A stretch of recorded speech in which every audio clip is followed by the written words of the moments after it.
Olá pessoal, sejam todos bem-vindos ao canal do Enem BR, resolução da prova de matemática do Enem 2021, questão 169, prova azul, e diz o seguinte, ó, o instrumento de percussão conhecido como triângulo é composto por uma barra fina de aço, dobrada em um formato que se assemelha a um triângulo, com uma abertura e uma haste conforme a figura 1. Uma empresa de brindes promocionais contrata uma fundição para a produção de miniaturas de instrumentos desse tipo. A fundição produz inicialmente peças com o formato de um triângulo equilátero de altura H, conforme ilustra a figura 2. Após esse processo, cada peça é aquecida, deformando os cantos e cortada em um dos vértices, dando origem à miniatura.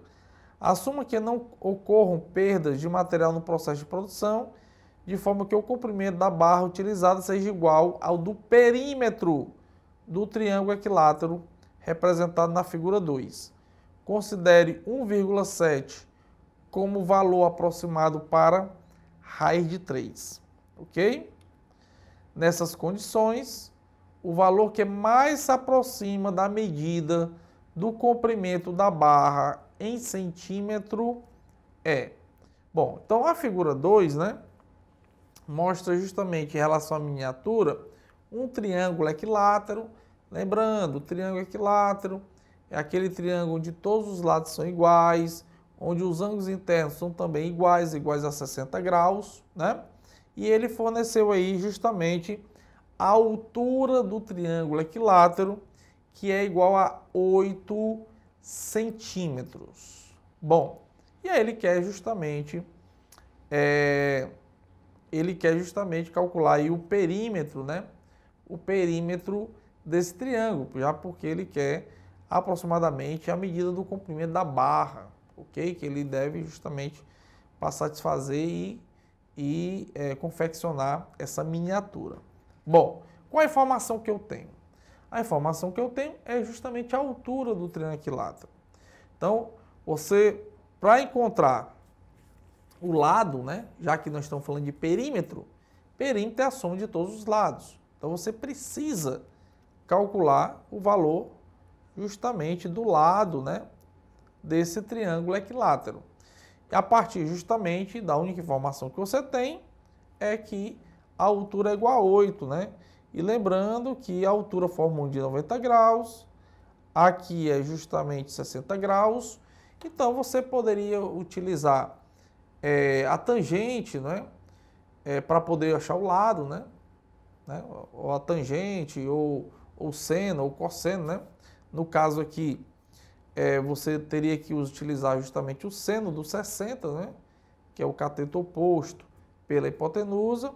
Você poderia utilizar diretamente a fórmula, para encontrar a altura do triângulo equilátero, que é justamente L raiz de 3 por 2, que vem justamente da razão trigonométrica, E aí substituir, certo? Lembrando, a área do triângulo equilátero, L ao quadrado, raiz de 3 por 4. A altura do triângulo equilátero, L raiz de 3 por 2. Então, como a altura é 8, então 8 igual a L raiz de 3 por 2. No caso aqui, nós vamos fazer meios pelos extremos, Então, vai ficar 16, 8 vezes 2, 16, igual a L raiz de 3. Como eu quero achar o valor do L, esse raiz de 3 ele passa a dividir. E quando eu tenho uma raiz no numerador ou no denominador, eu tenho que racionalizar essa raiz, que é multiplicando justamente pela própria raiz, tanto em cima como embaixo. E o meu lado, então, vai ficar como sendo 16 raiz de 3 dividido por 3. Sempre que eu multiplico uma raiz por ela mesma, a raiz, no caso, é eliminada, Então, o meu lado é 16 raiz de 3 sobre 3. E o perímetro é 3 vezes o lado. Então, se o perímetro é 3 vezes o lado, para encontrar o perímetro, basta pegar o 16 raiz de 3 dividido por 3 e multiplicar por 3. Ora, mas se eu multiplico, Se eu multiplico o valor do meu lado por 3, ó, eu já cancelo de cara o 3, porque são 3 vezes o lado, né? Lado mais lado mais lado, pelo 3 que já estava no denominador, sobrando justamente o 16 raiz de 3. Como na questão foi dada que o raiz de 3 seria aproximadamente 1,7, multiplicando, nós temos aproximadamente 27,2. Com isso, a resposta correta é a letra D de dado, ok? Continue seguindo aqui o canal no Enem BR, observando as dicas de matemática.